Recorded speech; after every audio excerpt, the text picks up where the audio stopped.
देखिए, बात करेंगे सेंट्रल कोनिक्वाइड की। देखो, कोनिक्वाइड वर्ड कोन से बना है, ठीक है। और आपको याद हो कि आपको कोन में आपने कोन है, सिलेंडर है और ये सब पढ़ा होगा आपने, और पैराबोला है, हाइपरबोला है, एलिप्स से पढ़ा होगा, ठीक है। ये सब कोन से काट के बनाए जाते थे। आपको याद हो कि हम इस प्रकार से एक कोन लेते थे, इस प्रकार से एक कोन लेते थे ये, ठीक है। और इसमें अलग अलग शेप का, अगर ऐसे काट लिया तो कैन पैराबोला बन गया, ठीक है। तो ऐसे काट लिया तो हमने कहा एलिप्स बन गया था। इसी से काट करके हम वो बनाते थे पैराबोला, एलिप्स, हाइपरबोला, ठीक है। तो इसीलिए उसको कोनिक सेक्शन कहा जाता था। याद है 11th वगैरह में जो कोनिक सेक्शन था वो चूँकि कोन से काट के सब कुछ बनाया जाता था, इसलिए इसको हम कहते थे कोनिक सेक्शन। कोनिक्वाइड का मतलब 3D, बस ये समझ लीजिएगा। प्रैक्टिकली समझिएगा, अगर एलिप्स शेप में ऐसे एलिप्स मान लीजिए है, ठीक है। इस शेप में एक गुब्बारा ले लीजिए और इसमें हवा निकाल दीजिए और ज़मीन पे रख दीजिएगा, तो ये आपका क्या है, एलिप्स है। इसमें हवा भर दीजिए तो थोड़ा फूल जाएगा, मतलब कुछ पार्ट इसका उठ के भी ऊपर की ओर आ जाएगा, तो ये बन जाएगा एलिप्सॉइड। वही है, मतलब 3D में उसका नाम बदल जाएगा, ठीक है। तो हम बात करेंगे कोनिक्वाइड होता क्या है, कितने प्रकार का होता है, उनके क्या क्या नाम है, और उन्हीं में से कुछ डिस्कस किए जाएंगे। देखिए, जो general equation of second degree है, जब बताएंगे क्या होती है general equation of second degree. हम जानते हैं कि general equation of second degree, ये सेकेंड गलत लिखा है, सेकेंड डिग्री क्या होती है, ax square plus by square plus cz square plus, हमने कहा था याद करने के लिए, हमने कहा था fgh याद कर लीजिए और इसके xyz लिख दीजिएगा। जब f लिखोगे तो yz लिखोगे, जब जो लिखोगे उसके नीचे का नहीं लिखोगे, तो क्या आएगा, plus 2fyz plus 2gxz plus 2hxy plus 2ux plus 2vy plus 2wz plus d बराबर 0। ये general equation of second degree है 3D में, ठीक है। ये कोनिक्वाइड कहलाता है। देखिए, आपको याद होगा, अब आप कहेंगे बार बार 11th में पहुंच जाते हो, यार BSc पढ़ा रहे हो, यहीं पर हो ना, आपको याद होगा, फिर पहुंच गए 11th क्लास में। वहाँ से बाहर निकलो भाई, वहाँ पर जैसे सेकेंड डिग्री इक्वेशन आपको पढ़ाई गई थी 2D में, ax square plus by square plus 2gx plus 2fy plus c बराबर 0, याद है। ये इक्वेशन प्लस 2hxy भी था, 2hxy भी था। ये इक्वेशन अलग अलग कंडीशंस को फॉलो करके दो स्ट्रेट लाइन भी रिप्रेजेंट कर सकती थी, सर्कल भी रिप्रेजेंट कर सकती थी, और पैराबोला भी, एलिप्स भी, हाइपरबोला भी, लाइन पैरेलल भी हो सकती थी। ये बहुत सारी कंडीशंस हमको पढ़ाई गई, हम वहाँ जा नहीं रहे हैं, ना वहाँ जाएंगे। तो ये इक्वेशन कोनिक कहलाती है, इज कॉल्ड कोनिक्वाइड और क्वाड्रिक इज कॉल्ड, इसको हम कहते हैं कोनिक्वाइड, कोनिक्वाइड, या इसको सेंट्रल नाम नहीं लिया है, या इसको क्वाड्रिक कहा जाता है, क्वाड्रिक कहते हैं इसको, ठीक है। अब ये अलग अलग कंडीशंस को फॉलो करेगी तो अलग अलग इक्वेशन बन जाएगा, ठीक है। तो इसमें कहा गया, अच्छा, अगर ये जो कोनिक्वाइड है, अगर इसके पास सेंटर होगा, उसी को सेंट्रल कोनिक्वाइड कहते हैं, उसको बाद में बात करेंगे। अब देखिए, पहली कंडीशन, इसमें कितने कांस्टेंट हैं, A B C E F G H U V W, यानी कि ए बी सी है, एफ जी एच है, यू वी डब्ल्यू है, डी, 10 कांस्टेंट है। तो 10 तरीके के एक जो है कोनिक्वाइड रिप्रेजेंट कर सकता है अलग अलग कंडीशंस पे। तो पहला कहा गया कि अगर x square upon a square plus y square upon b square is equal to 1, ये क्या था, एलिप्स था ना, और plus z square upon c square is equal to 1 है, तो ये एलिप्सॉइड कहलाता है। इसको हम कहेंगे एलिप्सॉइड। एलिप्सॉइड मतलब 2D में, जैसे अब मान लीजिए तरबूज होता है, तरबूज का शेप एलिप्सॉइड होता है, ठीक है। अगर उसकी हल्की सी स्लाइस एलिप्स टाइप में काट लीजिए, बिल्कुल बीच से बहुत हल्की सी स्लाइस, मतलब 2D के हिसाब से, मोटाई कुछ भी ना हो, तो वो इलिप्स हो गया जा करके। और वो पूरा आप उठा दोगे, पूरा 3D कर दोगे तो वो इलिप्सॉइड हो जाएगा, ठीक है। जैसे इलिप्स शेप में, इलिप्टिकल शेप में कोई हमने कहा भी गुब्बारा ले लीजिएगा, इलिप्टिकल शेप में गुब्बारा ले लीजिएगा, हवा निकाल दीजिएगा, मतलब ये ज़मीन पे पड़ा हुआ है, इसकी हाइट कुछ भी नहीं है, लेकिन अगर आप हवा भर दोगे तो थोड़ा सा ये उठ के बाहर आ जाएगा, तो ये इलिप्सॉइड बन जाएगा, ठीक है। तो ये इलिप्सॉइड कहलाता है।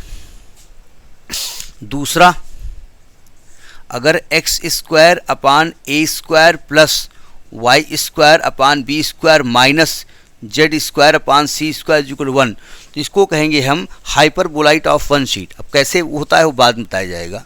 हाइपरबोलाइट, हाइपरबोलाइट,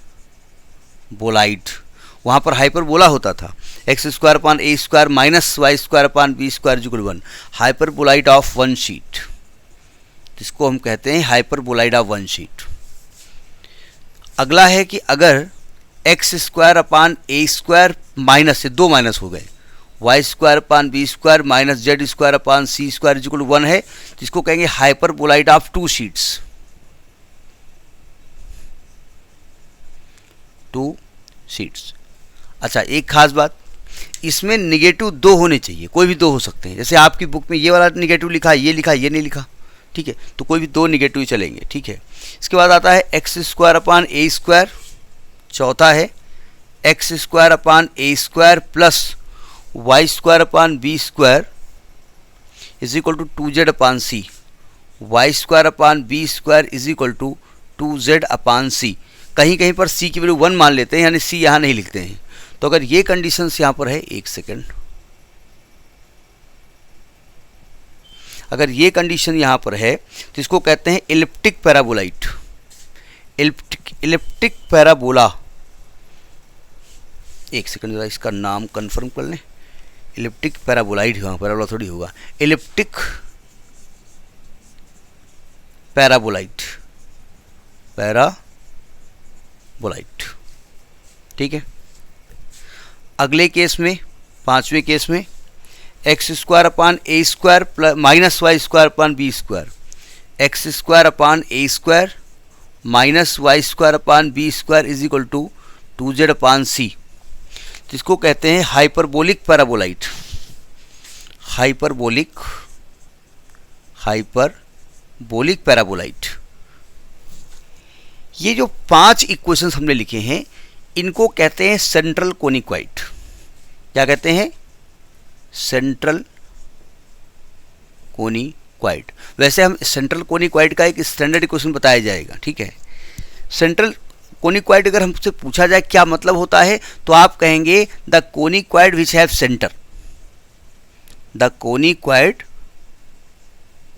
विच हैव सेंटर, जिसके पास सेंटर हो। बोले हैं ये कौन सा लॉजिक हो जाकर के, जरा समझिएगा। जैसे आपने 2D में इलिप्स पढ़ा है ना, तो इलिप्स का एक क्लोज शेप होता है, उसका एक सेंटर होता था, है ना। आप हाइपरबोला पढ़ते थे, हाइपरबोला का भी ये सेंटर था, यहाँ बीच में यहाँ बना जाता।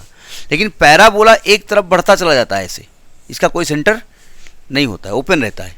तो जिसमें क्लोज शेप टाइप का होगा, जिसके पास सेंटर होगा, उसको हम कहेंगे सेंट्रल कोनिक्वाइट, ठीक है भाई। इसको सेंट्रल कोनिक्वाइट कहा गया, यानी सेंट्रल कोनिक्वाइट का मतलब क्या होता है, वो कोनिक्वाइट जिसमें सेंटर होता है। कुछ बुक्स में ऐसी डेफिनेशन नहीं लिखी हुई है। देखिए दूसरी डेफिनेशन ये है, अगर जैसे ये आपने इलिप्सॉइड माना, इलिप्सॉइड, अब अगर ये एक्स एक्सिस है, ये वाई एक्सिस है, ये जेड एक्सिस है, इधर एक्स मान लो, इधर वाई मान लो, इधर जेड मान लो। अगर इसकी जितनी भी कॉर्ड खींची जाएं, सभी कॉर्ड सेंटर से होकर के जाएं, एक ही पॉइंट पे मिले, सेंटर पे या ओरिजिन पे मिले, ओरिजिन मान लेते हैं, ठीक है। तो ये सेंट्रल कोनिक्वाइट है, ठीक है। तो सेंट्रल कोनिक्वाइट की एक और डेफिनेशन देखी गई है कि in this every chord passes through origin, यानी in this every chord passes through origin, passes through origin 0 0 0। ये डेफिनेशन नहीं आएगी, हमने बता दिया कि सेंट्रल कोनिक्वाइट क्या होते हैं। तो ये तो 5 हमने अलग से लिख दिए जो कि सेंट्रल कोनिक्वाइट कहलाते हैं, जिनके सेंटर होते हैं, ठीक है। 5 और हैं, आपको ज़रूरत उसकी है नहीं, लेकिन चूंकि इसमें है नाम, इसलिए उनके नाम भी देख लेते हैं। देखिए ध्यान से,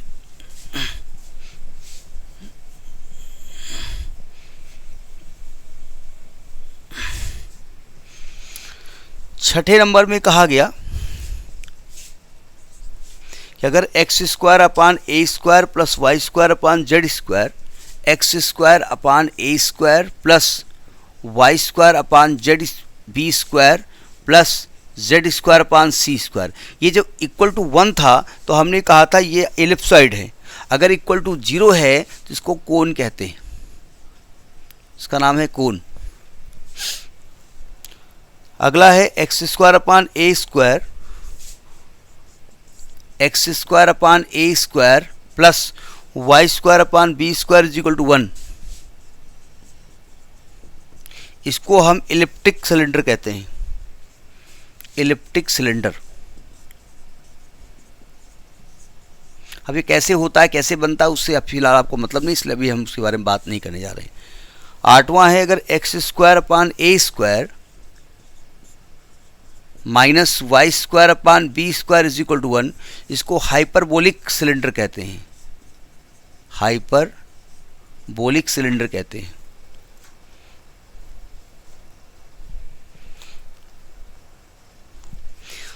अगला है कि अगर x square upon a square minus y square upon b square is equal to 0 हो तो इसको कहते हैं pair of intersecting planes, pair of intersecting planes. अगर y square is equal to 4ax square है, पैराबोलिक सिलेंडर कहते हैं। अगला लास्ट है कि अगर y square is equal to 4ax square है तो इसको पैराबोलिक सिलेंडर कहते हैं, पैराबोलिक सिलेंडर कहा जाता है। तो ये तो हो गए 10 इक्वेशंस, इनके नामकरण संस्कार हो गए कि ये नेमिंग क्या होगा। ठीक है, अब आप कहेंगे भाई देखिए इतने इक्वेशन बना डाले तो, और ये इक्वेशन इतना बड़ा सा, ये अलग अलग कंडीशन फॉलो करता, कहाँ तक याद करेंगे।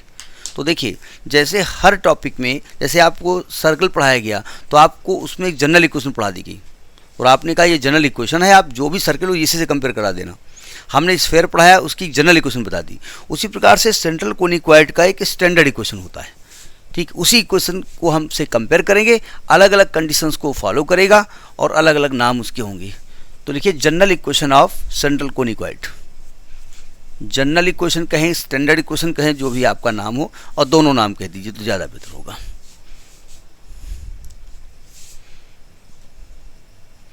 जनरल इक्वेशन या standard equation, standard equation of central conicoid, central कोनिक्वाइड।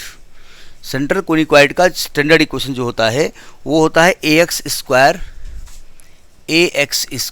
Plus by square plus cz square is equal to 1।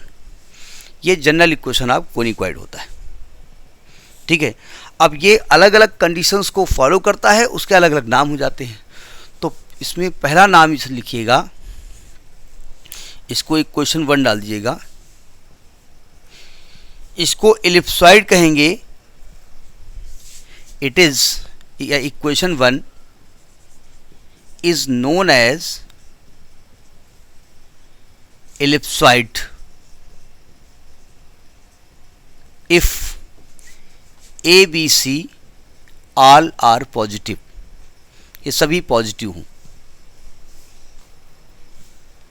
अब आप कहेंगे कि आपने जो एलिप्सॉइड अभी लिखा था वो x square upon a square plus y square upon b square plus z square upon c square जुड़ 1 था, वो यही तो लिखा हुआ है। ये देखो ध्यान से, हम चाहें तो इसको लिख दें एक्स स्क्वायर और ए को लिख दें 1 अपान ए और 1 अपान ए को 1 अपान रूट ए का स्क्वायर, तो कांस्टेंट ही तो था ना। अगर आप x square upon a square लिख रहे थे तो ए कांस्टेंट ही तो था। तो हम ए को चाहें तो यहाँ से हटा दें, बोले भैया यहाँ से हट जाओ, बोले तो हमारी जगह हम तो नहीं हटेंगे, तो बोले आप यहाँ 1 अपान ए में आ जाओ, क्या दिक्कत है, तब भी तो आप वहीं लिखे हो। Plus y square upon 1 upon root b का square plus z square upon 1 upon root c का स्क्वायर इज इक्वल टू 1। तो लगभग लिखा तो वही एलिप्सॉइड की तरह है। ठीक है, लेकिन हम कंपेयर उससे करेंगे। तो ये आपका एलिप्सॉइड कहलाएगा अगर out of a B c all are positive. ठीक है,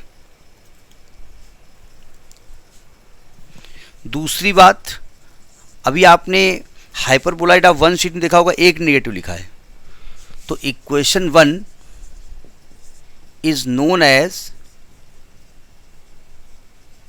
hyperboloid of one sheet if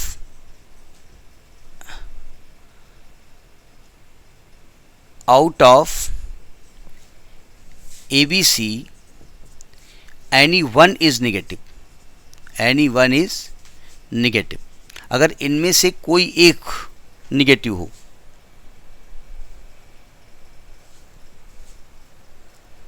या ऐसे दो one of the three constants is negative, ऐसा बोल दो, ठीक है। या इसको ऐसे लिख दो, one of the three constants is negative, ऐसा बोल दो, वो जैसे भी आप चाहें।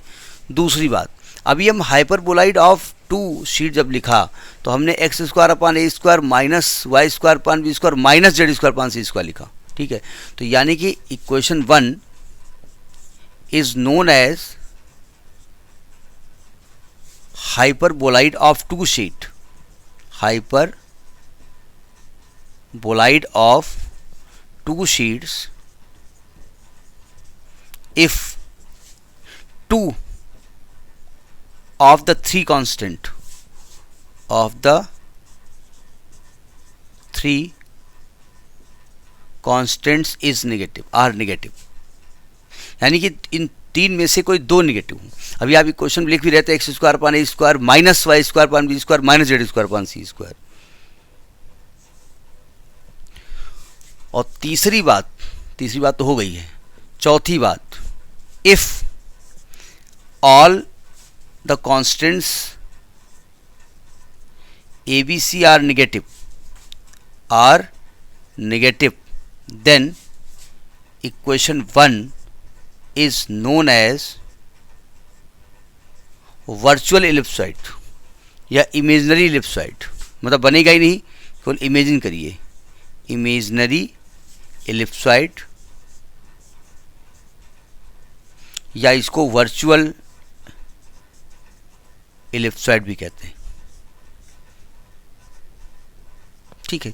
तो ये आपके नाम है, ये है कोनिक्वाइड का एक इंट्रोडक्शन कि कोनिक्वाइड होता क्या है और कब उसको कोनिक्वाइड कहते हैं और किन किन कंडीशंस को फॉलो करके उनके अलग अलग नाम हैं, ठीक, नोट करिए।